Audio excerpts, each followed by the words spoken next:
Hi అండి. ఈ కథ నచ్చితే లైక్ చేసి సబ్స్క్రైబ్ చేసుకోవడం మర్చిపోవద్దు. చచ్చాన్రా దేవుడా, కొంపదీసి సైతానికే వచ్చి నన్ను కొట్టడు కదా అనుకుంది అరవి. రానా కోపం అతని చూపు నడిచొస్తున్న తీరు చూడగానే అర్థమైంది అరవికి రోజు తన పని గోవిందా అని. పార్దు నవ్వుతూ, ఏంటి నేను పట్టుకున్నానని షాక్ అయ్యావా? అరవి కోపంగా పార్దు చేతిని విడిపించుకుంటుంటే పార్దు మాత్రం అస్సలు వదలటం లేదు.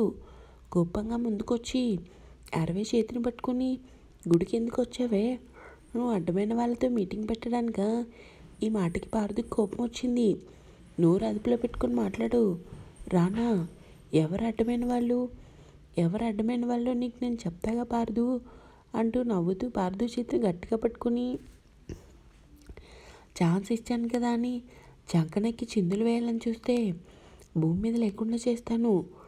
ఏం చేసినా కామ్గా ఉంటున్నాడు అనుకుంటున్నావేమో. మీ అన్నయ్య మొహం చూసి వదిలేస్తున్నాను కానీ లేదంటే ఈ పాటికి సమాధి అయ్యేవాడివి అని కోపంగా చేతిని నలిపినట్టు నలిపేసి అరవై చేతిని పట్టుకుని కోపంగా ముందుకెళ్ళాడు. రాణా అంత కోపంగా మాట్లాడినా కూడా పార్దు అసలు భయపడలేదు. చిన్నగా నవ్వుకొని, గుడి లోపలికి నేనెందుకు? వీడిని భయపెట్టే ఆయుధం నా దగ్గర ఉంది కదా, ముందు అక్కడికి వెళ్ళాలనుకొని అరవై వైపు మరోసారి చూసి కార్ స్టార్ట్ చేసి అక్కడి నుంచి వెళ్ళాడు పార్దు. అతను ఎంత కోపంగా ఉన్నాడో అతని చేతి పట్టే చెప్తుంది అరవై భయంగా గుట్కలు మింగుతూ. నిజంగా నన్ను పట్టుకున్నది వాడు అని అసలు తెలీదు. నేను అసలు కావాలని కూడా మాట్లాడలేదు అంటూ రానాతో చెప్తుంది. కానీ భయంతో ఆమె గొంతు తడారిపోయి మాటలు బయటికి రావటం లేదు. కోపంగా ఓ పక్క తీసుకెళ్ళి వెనకే ఉన్న చెట్టు కానించి, ఏంటి నువ్వు వాడంతా ఓవర్ చేస్తుంటే లాగిపెట్టి ఒకటి ఇవ్వటం మానేసి పల్లెకిలు ఇస్తున్నావు? వాడు పారదు అని నాకు తెలీదు. సైతానికి వచ్చే. షటప్, జస్ట్ షటప్, చంపేస్తాను నిన్ను నోరెత్తావంటే. రానా కోపాన్ని అంత దగ్గరగా చూసేసరికి అరవికి చాలా భయం వేసింది. వాడు అంతలా క్లోజ్గా మాట్లాడుతుంటే నువ్వేంటే అక్కడే నిలబడి ఉన్నావు? గుడి వచ్చిన దానివి లోపలికి వెళ్ళి దండం పెట్టుకోవడం మానేసి బయట నీకు షికార్లేంటి? చెప్పు, నీకు పార్దుగాడు ఇష్టమైతే చెప్పు, నేనే దగ్గర నువ్వు పెళ్లి చేస్తాను, అంతేకాని పైకి ఎందుకు వాడంటే ఇష్టం లేనట్టు నటిస్తావు? అరవి కోపంగా, వాడంటే ఇష్టమని నీకు చెప్పానా నేను? మరెందుకు వాడి దగ్గర ఉన్నావు? అసలు నువ్వు గుడికి ఎందుకు వచ్చావు? వచ్చిన దానివి లోపలికి ఎందుకు వెళ్ళలేదు అంటూ ఆమె భుజాన్ని గట్టిగా పట్టుకుని కోపంగా అరుస్తున్నాడు రానా. కోపంగా రానా కళ్ళలో చూసి, నేను వచ్చింది గుడికే, లోపల వెళ్దామనుకున్నా కానీ ఇంతలో నీ కారు చూసి నువ్వు వచ్చావని నాకు అర్థమైంది. నీకోసమే వస్తుంటే మధ్యలో కాలు స్లిప్ అయ్యి పడిపోతుంటే ఆ పంది మీద వచ్చి పట్టుకున్నది వాడు, నోటుకొచ్చింది మాట్లాడింది వాడు. అయినా సరే నా మీద కోపం చూపిస్తావు నువ్వు? రానా అలానే సీరియస్ లుక్తో ఉన్నాడు. అరవై కోపంగా చూస్తూ, నువ్వు ఎప్పుడు ఇంతేగా, నేను అందంగా ఉంటే ఓర్చుకోలేవు, నీకోసం తినకుండా పస్తులుంటే నన్నే తిడతావు, టైంకి ఫుడ్ పెట్టలేకపోయినా నన్నే దెప్పి పొడుస్తావు, ప్రతి చిన్న విషయానికి నన్నే అంటావు, నీకోసం అందంగా రెడీ అయితే పొగడవు, నీకోసం ఎంత చేసినా వృధానే. నాకేం తెలుసు వాడు ఈ గుడికి వస్తాడని? నేనేమన్నా ఫోన్ చేసి రమ్మని చెప్పానా? బాబు పార్దు బాబు రామ్మా, నేను చీర కట్టుకున్నాను, టిప్ టాప్గా రెడీ అయ్యాను, వచ్చి నాతో అచ్చికపుచ్చిలాడమని చేసిందంతా వాడు. అయితే నన్నెందుకు కసురుతావు నువ్వు? ఏడుస్తూ అడిగింది అరవి.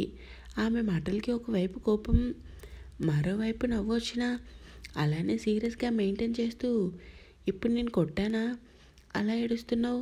నువ్వు కొట్టక్కర్లేదు, నీ చూపుల్లోనే తెలుస్తాయి తిట్లు, కొట్టే చెంపదెబ్బలు. అయినా వాడు నన్ను ముట్టుకుంటే నీకెందుకు మంట? నోరు జారి అనేసింది అరవి.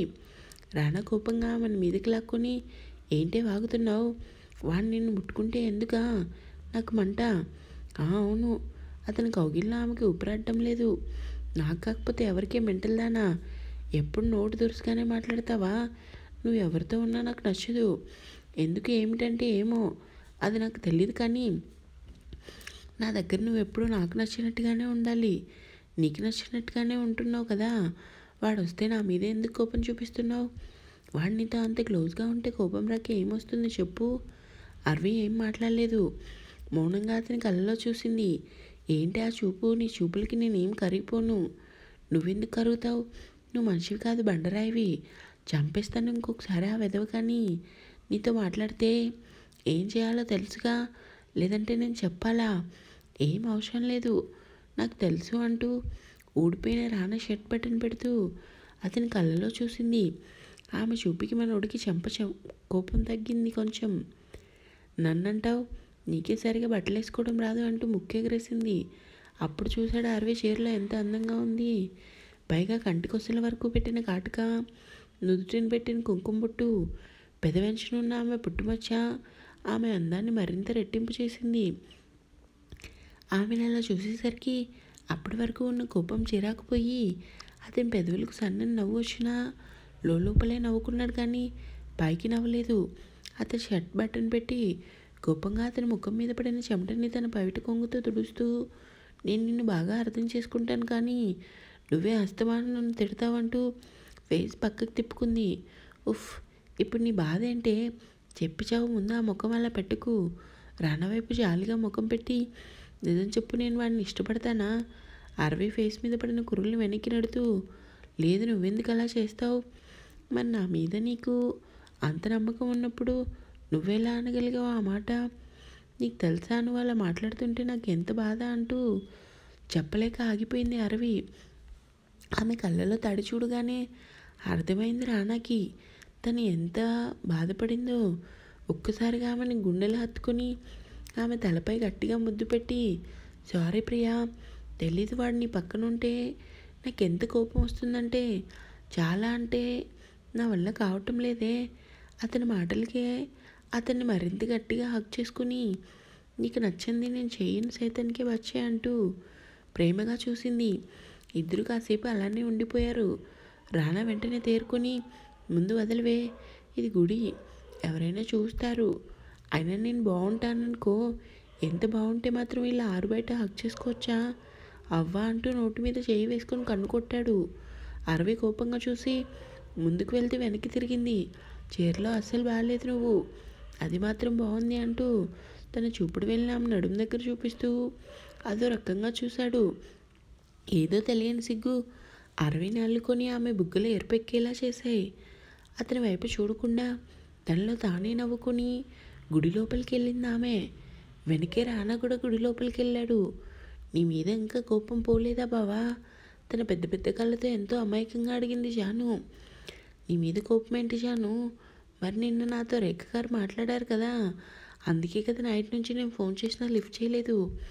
అలా ఏం కాదు జాను, ఫోన్ సైలెంట్లో ఉండి చూసుకోలేదు.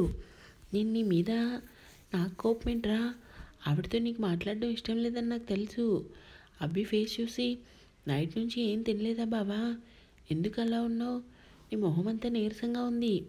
ఎందుకు బావా అలా ఉన్నావు? ఏం చేయను జాను, ఇటు రేఖ అయితే మంచిది కాదు, ఇటు భారత చూస్తే అరవినే కాకుండా రానని కూడా మరీ ఇబ్బంది పెడుతున్నాడు. అబ్బితో మాట్లాడదామని వచ్చిన అరవి అబ్బి మాటలు విని అక్కడే ఆగిపోయింది. రానాని భారత ఇబ్బంది పెట్టడం ఏంటి బావా? చందన ఇప్పుడు అలా ఉండటానికి కారణం భారతునే కదా. అరవి షాక్గా చూసింది. సేమ్ ఎక్స్ప్రెషన్ జానుది కూడా. ఏంటి బావ నువ్వు చెప్పేది? అవును, ఎందుకంటే భారతు మారిపోయాడు. ఇప్పుడు వారికి అరవి కావాలన్న మొండి పట్టుదల బాగా పెరిగింది. ఏంటి బావ మీరు అనేది? భయంగా చూసింది జాను. అవును జాను అంటూ రానాకి తనకి మధ్య జరిగిన విషయం అంతా చెప్పాడు. అంతా విన్న జాను భయంతో బిగుసుకుపోయింది. జాను చేతిని పట్టుకుని, జాను ఎందుకు భయపడుతున్నావు? జాను అభి చేతిని మరింత గట్టిగా పట్టుకుని, అసలు పార్థు ఎందుకండి సడన్గా ఇంతలా మారిపోయాడు? అసలు రానా గారంటే ఎందుకు ఇష్టం లేదు? అరవి తనకి మరదలవుతుందని తెలుసా? తెలియజాను, నేనే చెప్పలేదు. ఎందుకో వాడికి ఈ విషయాన్ని చెప్పాలని అనిపించలేదు. చెప్తే మరదలన్న చొరవతో ఇంకా ముందుకు అడుగు వేస్తాడని భయం. జాను అసలే భయస్థురాలు కావడంతో తెగ కంగారు పడిపోయింది. అంతా విన్న అరవిని వెనకే ఉన్న స్తంభానికి జారబడి అలానే ఉండిపోయింది. ఎందుకు జాను బాధపడుతున్నావు? చూడువాడు ఎందుకు అలా చేస్తున్నాడో తొందరలోనే తెలుస్తుంది. జాను ఏడుస్తూ, పాపం పారదు కారణంగానే కదా చందనకి అంత అన్యాయం జరిగింది. అభి బాధగా ఎటో చూస్తూ, అవును జాను, నిజంగా వాడు రానా ఎమోషన్తో ఫుల్గా ఆడుకుంటున్నాడు.